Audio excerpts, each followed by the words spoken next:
My biggest fear was basically spending 15 years of my life building something, it ending, and then kind of not knowing what to do, or kind of finding myself in trouble.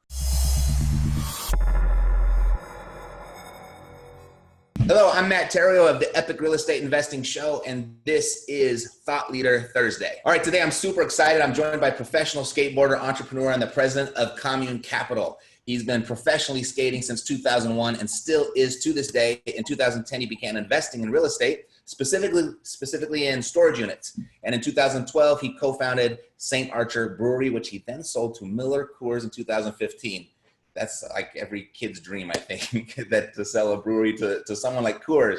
That same year, he co-founded Sovereign Skateboards and Apparel, and in 2016, he invested in Villager Goods and acts as an ambassador for that brand. Then in 2017, he co-founded Avni Intelligence, a podcast and digital product for entrepreneurs. And then at the beginning of this year, he started a new company called Commune Capital, a real estate fund focused on value-add multifamily, mixed use, and storage. So please help me welcome to the show, Mr. Mikey Taylor. Mikey, welcome to the show. Thank you. I appreciate it. You bet. So, Mikey, you've got so much going on. I want to talk about it, and hopefully we can get to the actual real estate stuff. But if we don't, I think you've got an amazing history, an amazing amount of experience that's going to spread and benefit all entrepreneurs of all walks of life. But before we do that, can you kind of share a little bit about your history in skateboarding and how it led you to this multitude of things that you're doing today? Yeah, sure. So basically, when I started skateboarding, the industry was really small. I actually never really planned on being a pro skateboarder. I was obsessed with doing it, right? Mm-hmm. So I was kind of doing it as fun. I started getting sponsors when I was in high school, and I was getting ready to this point of graduating, and my parents wanted me to go to college, right? I actually always wanted to go to college. I was kind of given this opportunity to travel the world. I started having photos in magazines and kind of felt like I had an opportunity that kind of most people don't have, right? Mm-hmm. So I kind of not like I needed my mom's approval, but like I wanted her approval, sure. Right? So I kind of came up with a plan of like, you know what, Mom, what if I just skate for 2 years? Like I'll take off 2 years of college, I'll travel the world, I'll see some things, and kind of enjoy it. And then I'll go back to school, was like our original plan, right? So I go out and do it the first year, and I'm not really making anything. It was like $500 a month. Mm-hmm. And then that next year, the skate industry basically exploded, right? And I went from I'm 19, I'm making $500 a month. I'm 20, and I'm making more than my parents, right? It was like this crazy kind of scenario where it kind of just changed my perspective on what I could do here as far as a pro skateboarder, right? Like we still didn't have the longevity of maybe a conventional career, but I felt like I could do enough in this time frame to where I could use that to kind of transition into something else. And that was kind of how my professional career kind of started. It was kind of a fluke almost. Right. Well, timing is everything, right? Yeah. They say even, like a Bill Gates or the Steve Jobs, like if they weren't born at that specific time in the region of the world that they were, we might not even know their name, right? So timing's everything. So congrats on winning that lottery. But it all comes with a lot of hard work too. I mean, it's not like it just boom, it happens. But with all the options that you have available, and I kind of ran down a lot of great accomplishments of yours, and congratulations, It's very inspiring. Thank you. What is it about real estate that has inspired your recent activity to start Commune Capital? So basically, and I think in the intro, it might have been a typo. So I started investing in real estate right when I turned pro. It was 2001, instead of 10. So basically what happened is when I was going through this path of having to figure out what I do with this short run of a career, right? And I started making a lot of money. And in my eyes at kind of 20 years old, I was like, you know what? If I can start investing my money that I'm making from skateboarding into something that can basically build passive income, and I could do that for the entirety of my career, when I lose my sponsor or if I have an injury that essentially takes me out, I'd be okay, right? Because my biggest fear was basically spending 15 years of my life building something, it ending, and then kind of not knowing what to do or kind of finding myself in trouble. And that's when I started investing in real estate. I was actually brought an opportunity to be a part of this reuse project where they bought a big box building and converted it into storage. Mm-hmm. And dude, I was a kid, man. I didn't know real estate at this point. I had no experience in it, but it seemed real simple to me. And I love the idea that I basically I gave you my money, and then, we had a year build out. And then after that, I saw money every year. Right. And I didn't have to do anything for it. It was completely passive. Right. And so I thought it was such a smart model for my career. And then having been a part of, a project every other year for the last 15 years, that was the thing in my eyes that really helped me get through that true transition of my career ending. Mm-hmm. Even to when we sold St. Archer, it's like, that was a big acquisition for me. I took the majority of that and put it all back in real estate. I'm such a believer in what it can do. Mm-hmm. And that's what kind of led towards this path of me wanting to create my own kind of opportunity for others. I want to circle back something that you just said, or just a few minutes ago, was that you knew you had this opportunity in skateboarding, and your biggest fear was that, you'll be at the end and then you're kind of worried about that future. Was that like a business instinct or a fear? Like, where did that come from? Did you have a mentor? Was that just something that came up in your head? You know what? I think about that a lot, actually. It was, I didn't have a mentor. I don't know why I thought that way. It could have been a combination of my parents and how they were. But I don't know why. I just knew that I didn't want to get blindsided by just losing sponsors, and the skill that I had built couldn't really translate into something else that could make me money in a sense. And I always had a vision of what I wanted my life or lifestyle to look like. So, I think like maybe it was fear involved. I don't know what it was, but I recognized it. I'm thankful I did. But I don't know why, man. I think I was drawn to that comment because I was in the music business for 15 years before I got into real estate. And, I was kind of making this branch, and my family thought I was crazy and a little bit like, oh, you should get a real job. And so I was like, no, I'm going to go for it. But I had this fear, I don't know if it was a fear for you, but it was a fear for me that, wow, if this doesn't work out, I could end up homeless. Yeah. So I did the logical thing. I just joined the Marine Corps, so I knew I'd always have a roof over my head. You chose a different path. I wish I would have done that one, but I just made weird decisions at that age based on that as well. That same type of foresight. All right, so Commune Capital, let's talk about it. Where's the focus? What does that business and its operations look like today? So basically, I'll just give you kind of a little story leading up to it. I lost my main sponsor a year and a half ago. And it was all my income from skateboarding, right? Okay. And I had a 2-year deal with them, and they found a clause out of my deal, and it basically ended overnight, right? And the 15 years that I prepared for kind of that actual situation I found myself in it seriously, 14 months ago. And going through it, I got a call from a close friend of mine, another skateboarder, and he was like, yo, like, how are you? Like, what's it like on the other side, Mm-hmm. And I kind of told him, like, look, like, it's tough, man. Like, I was kind of telling him the story of I wasn't prepared for the emotional side of it, right? With everything I had done, I did not prepare for how much it was going to hurt, right? And he was like, oh, that's cool. Like, almost just skipped through it. He's like, oh, that's cool. Are you okay, like, financially? Like, are you good? And I have, like, a wife and 2 kids, right? He's like, is the family good? And I was like, I'm like, yeah, like, thankfully, like, yeah, I'm okay, right? And he said something to me along the lines of like, dude, I hope I can be like that when I finish skating. Like, you've like figured it out, right? Mm-hmm. And it kind of just hit me that a lot of my friends and peers aren't planning for the end maybe as much as I did. And so I kind of, it was a pain point for me. It's already a pain point that like you could be in a space and have such a big impact to so many people, and then like you're just kind of disregarded. And most of these guys go through a lot more pain than I went through. So I wanted to create something for them that basically I thought could help them through that transition. And it was the one thing that truly helped me, and is why I kind of formed Commune when we did.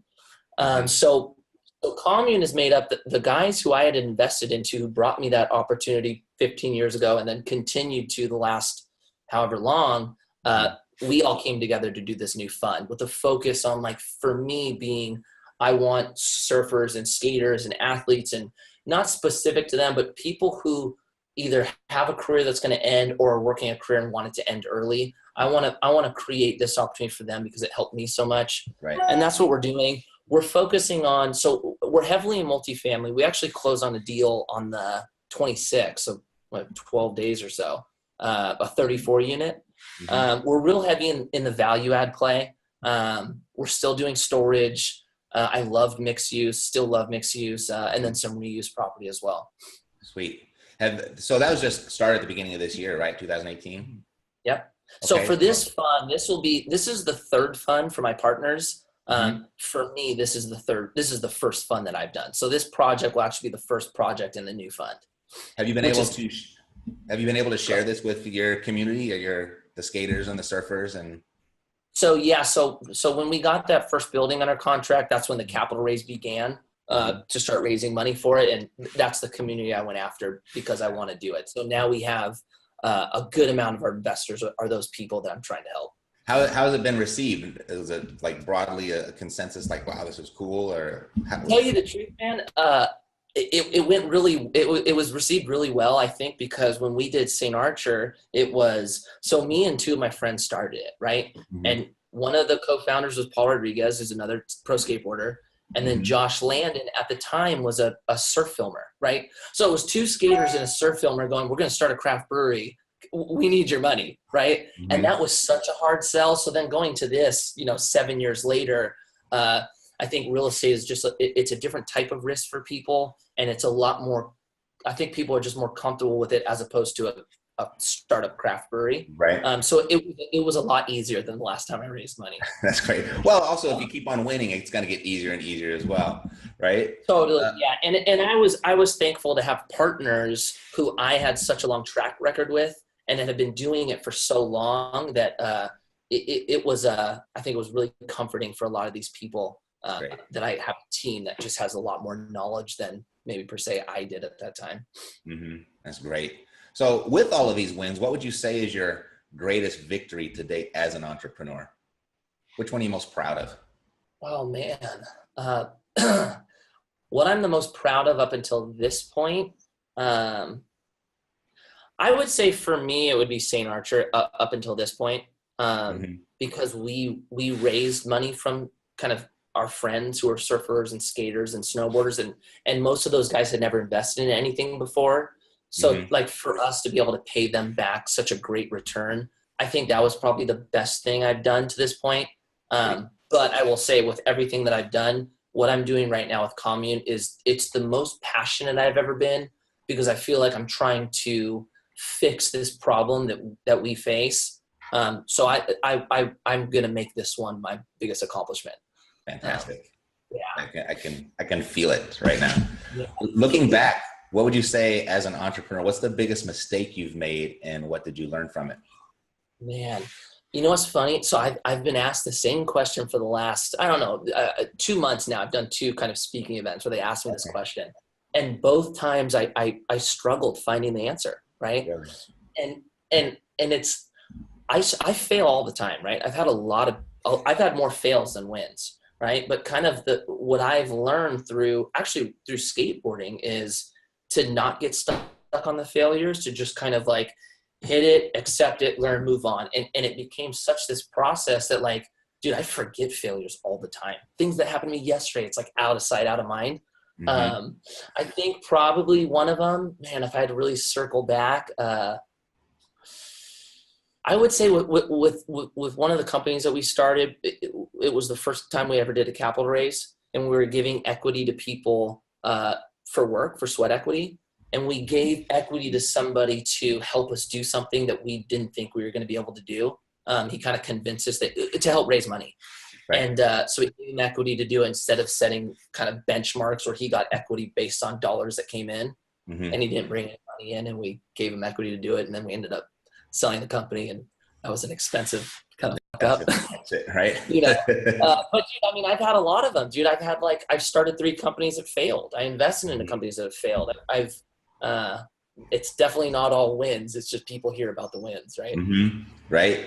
Is there something that's going on right now, or now that you've got so many years experience in real estate, is there something now that you wish you would have knew when you got started, real estate specific? Oh, man. I would say it's just more timing. I wish I knew what I knew right now in 2008. Right. Or if I was doing it right. I just think like for what we're doing now, I would love to be in a down market, right? And kind of me now being so heavily vested into it at a high cycle. I just wish it was a different timing, but you know how it goes. It's like there's going to be a correction again, and just play the game, right? Sounds like you're prepared. I would say, of course, yeah, of course. I mean, dude, we buy everything with a strategy to hold, right? So for us, it's like, you know, I feel like you can just withstand a correction or cap rates rising or compress. You know what I'm saying? Maybe I wish I was on that strategy. I don't think I would have bought my house. Maybe that would be why I don't like residential, man. Maybe I would have changed that and really focused more on maybe multifamily. Got it. So you just launched a new podcast, Avni Intelligence. Did I pronounce that correctly?